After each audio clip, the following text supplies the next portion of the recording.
मित्रांनो, दिव्यांगांसाठी एक आनंदाची बातमी.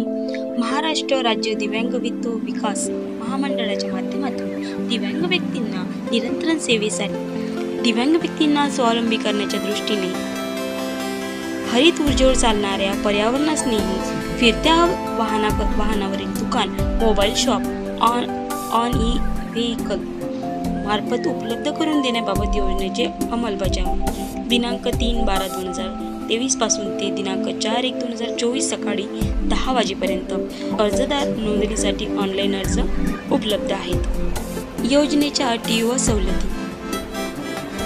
योजनेच्या अटी व शर्ती. अर्जदार हा महाराष्ट्र राज्यातील रहिवासी असावा. 2. अर्जदाराकडे दिव्यांगाचे प्रमाण किमान 40% असावेत.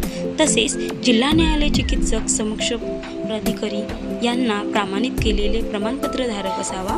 3. अर्जदाराकडे दिव्यांगाचे UDID प्रमाणपत्र असणे बंधनकारक आहे. 4. अर्जदार हा 18 ते 55 वर्ष वयोगटाचा असावा.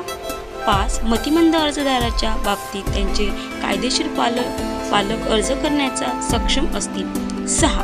दिव्यांग अर्जदार वार्षिक उत्पन्न 2.50 लाखपेक्षा अधिक नसावे. 7.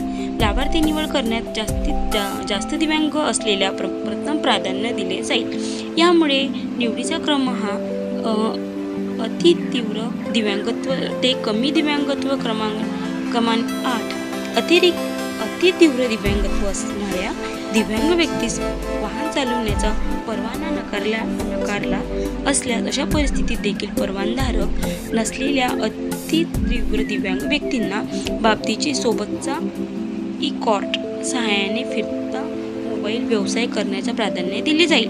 9. अर्जाच्या वेळी अर्जदारांनी सर्व अटी मान्य असल्याची तसे संबंधित वाहनाची योग्य ती काळजी घेण्याचे बंधन सादर करणे आवश्यक आहे. 10. जिल्हानिहाय लाभार्थ्यांनी शोषण दिव्यांगांच्या संख्येचा प्रमाणपत्र केले जाईल. 11. अर्जदार हा शासकीय निमशासकीय मंडळे महामंडळे यांच्या कर्मचारी नसावा. 12.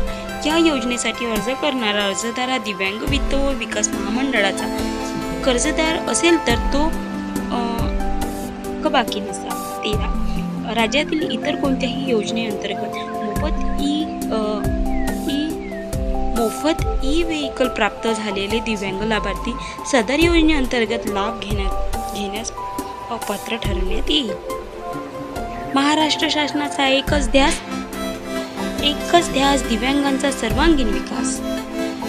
भरण्यासाठी आपल्याला लागणारे कागदपत्र: 1. ओळखपत्र.